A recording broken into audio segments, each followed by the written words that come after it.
Good morning, everyone. Thank you for joining and welcome to our webinar on Office 365 collaboration with Microsoft Teams. I'm going to start off by going through our top application, Microsoft Teams, with a brief overview, high-level functional overview of it. There will be questions during my section. If there are, they'll be answered in email response following today's event. To start off, I'd like to give you a little bit of information on who we are and what we do. So we're ADM Computing. We're an IT services and support company based in Kent, covering London, South East and further. We were established in 1984. That makes us about 36 years old now. We have 70 staff, 3/4 of whom are technical and service delivery teams. We are a Microsoft Gold partner, and our competencies involve not only exams, but actually deploying the technologies as well. And we are a highly rated partner with many other industry-leading vendors. We are also ISO 9001, 14001, 27001 and Cyber Essentials Plus accredited. So we'll begin with a brief overview of what I'll be discussing today. And I really want to drill down into the collaboration and working from home side of Microsoft Teams, given the current situation. So we'll be going through what Microsoft Teams actually is, then the chat and Teams features with an admin-centered demo in between. Also, Skype for Business retirement announcement as well, and a few features that are coming soon and a few new features that have already been added. Then I'll wrap all that up with some upcoming events and relevant contacts and a few next steps. So with that said, what is Microsoft Teams? Well, Microsoft Teams is a chat-centered collaboration powerhouse. It allows for calling, conferencing, and live events. You can work with your team, whether they're internal to your organization or external users. With Teams, you'll have access to the integration of content, applications, and persistent chat. So that means that all of your conversations are in one place and nothing gets missed. In short, Microsoft Teams is your single pane of glass. So let's start off our Teams exploration by taking a look at the chat and team chat features. So this is Teams, and this is usually the landing page when you open the application. And as you can see, it's a clean and simple interface. You have your tabs on the far left, and I'm currently in the chat section. And in this screenshot, I'm in a group chat with 3 other colleagues. And again, this really shows the collaboration opportunity that you're getting with this. You may have also noticed a message in bold. That just simply means that it's unread, and it's quite an intuitive platform. Now, if we move into the Teams section on the far left, we can see the teams I've been added into. Currently, I'm in my demo team and in the general section. In the chat section is where I view the team chat, which I've set up with an RSS feed at the moment just to show the integration of third-party applications. You can share files in the Files section, and you can also integrate Office 365 and third-party apps into the team by selecting the plus button. Now, at the moment, we're using a team to communicate with the engineers responsible for us working from home. And that's really beneficial to us, all of the employees across the office, as we can easily navigate to that page, shoot them over a quick message and get our answer we need. Now, I do also want to show you one quick security tip for Microsoft Teams, is that when you're creating a team with external users outside of your organization it's always wise to put the letters EXT for external at the end so that everyone is careful before sharing confidential files. Now, let's jump into the calls section. We have our dialer on the left that can be made available if needed for voice over internet phone calls. And this can be done by implementing a Microsoft Teams calling plan. You can also add in speed dial numbers if you wish by clicking this button. And if we jump into the contacts section, we can view all of our contacts in one place. Here, you can add a contact by simply clicking the Add Contact button. And I'm sure you can see already how simple and intuitive to use the Teams interface it actually is. If we now click into the history page, We can see over a month of call history in one scrolling page. Contacts and internal calls will show up clearly. And if you want to check your voicemail, simply click on the voicemail button on the left. In the voicemail tab, we can check and listen to voicemails, again with existing contacts and internal users showing up clearly, so you can differentiate between known and unknown calls. Not only do you have your voicemails here, but you'll also get an email notification with an automated transcript to read if you don't have time to listen. Finally, if we click Files on the far left, we can view and open all of our recent shared files. So, for the big question, how do you access all of this? Well, you can access your single pane of glass anywhere. You have full support across platforms and devices.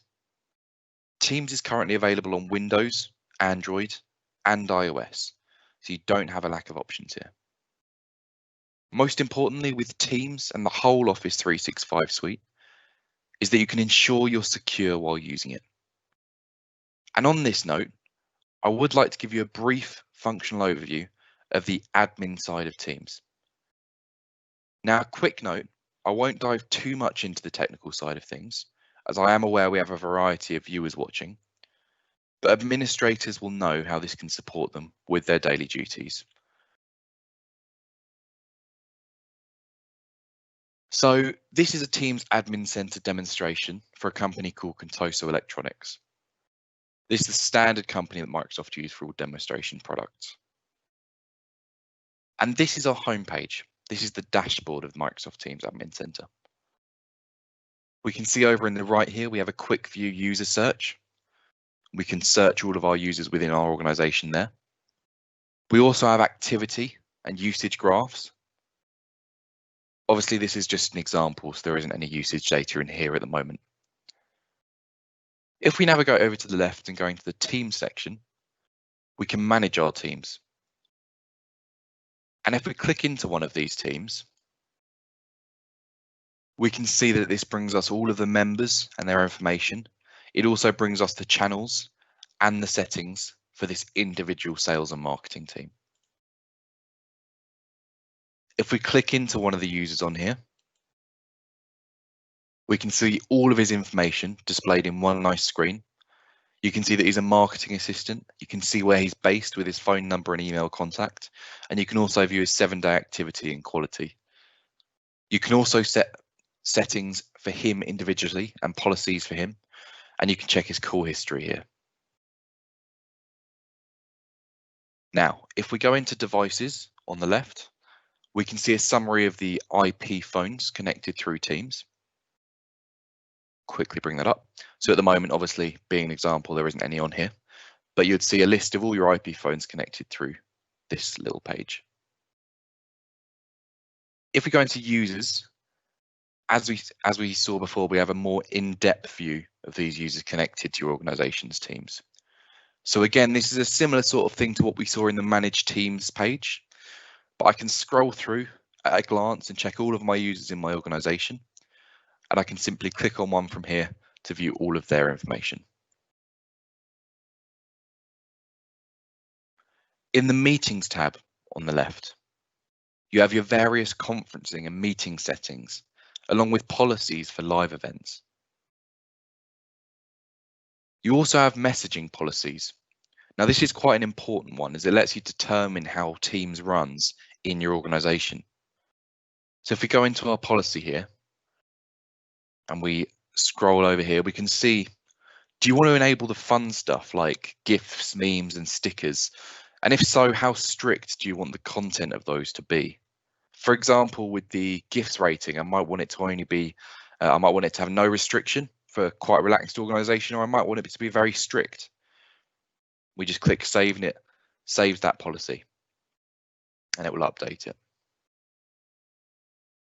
Now in the Teams apps section, you can manage the various apps that are allowed to be installed as add-ons in users' teams.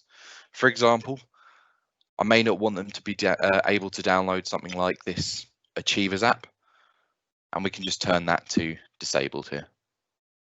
So that'll block them downloading that app. And if we change our mind, we can just enable it again, and they'll be able to download it. It's as simple as that. It's a click of a button. In the voice settings on the far left, you have all of your plans and policies for the call routing.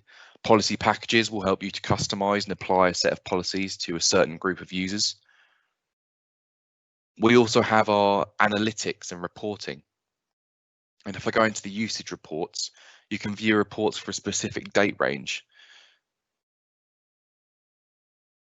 And that can be really useful to give you a deep dive into what we saw previously in the dashboard. Now, over in the org-wide settings, this is pretty self-explanatory. This is how you manage how the organization as a whole will be able to use Teams. So in the org-wide settings, we can look at guest access as well, external access, and just the general org-wide team settings. And finally, you still have access to the Skype for Business legacy portal. And this does take us onto an important announcement. Skype for Business online end date was announced at the end of July 2019, and it will be ending July 2021. Skype for Business on premises will be continuing. Server 2019 was also released and announced this year. It is time to begin planning for this now, so you have a smooth transition. Before I wrap up the presentation, I do want to go through a couple of new features that are already available in Teams.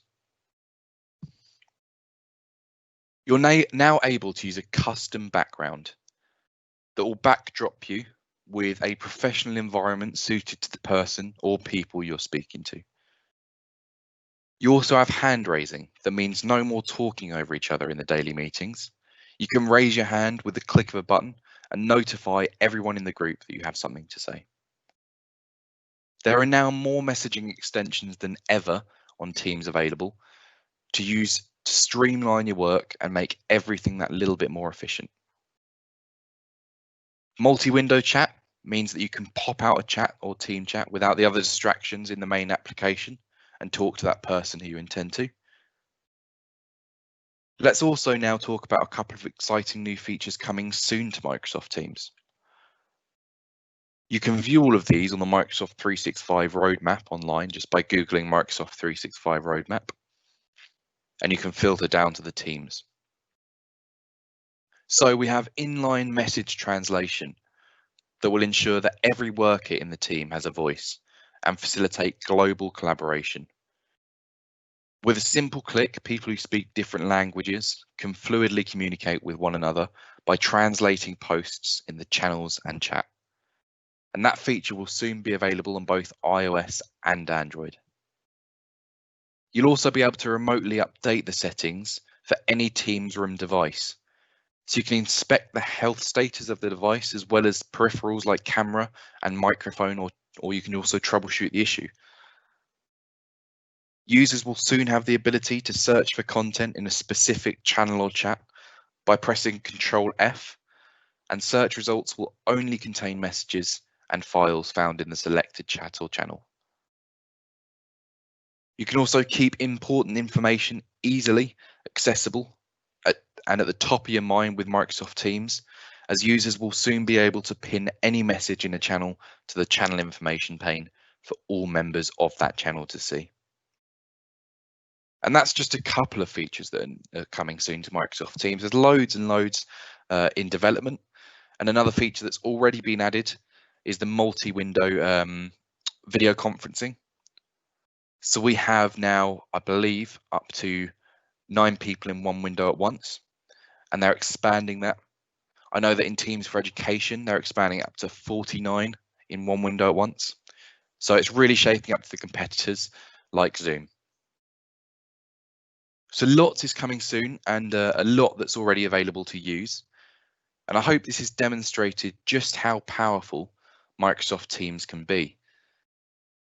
And before I go through some relevant contacts, next steps, and sort of wrap up, I would just like to touch on some upcoming events and also an exclusive free training opportunity. So you can join us tomorrow on the 25th of June, where we'll be talking Microsoft Secure Score and how it can help you and your organization become even more security compliant. On the 26th of June, we have a very special event where we'll be joined by Amanda Oakhill, the Senior Associate at 30 Page Solicitors. And we'll be looking at how employers can ensure a smooth transition back to the workplace after a period of almost 3 months in lockdown. On the 7th of July, we'll be providing an overview of the Microsoft 365 platform and highlighting the benefits of features that are often overlooked. And on the 14th of July, we'll be taking a deep dive into the security features present in Microsoft 365 and how they can be used to protect your organization and data. Finally, we also have some exclusive free training sessions with one of our partners, Alex Waterton from F-Keys, who'll be running through full interactive training of Microsoft Excel, Teams, Outlook, OneNote and Word. And if you'd like to book on for any of those free training sessions, please do get in touch with us. So that does bring us to the end of the Microsoft Teams webinar. I do hope you've all enjoyed it or learned something new this morning.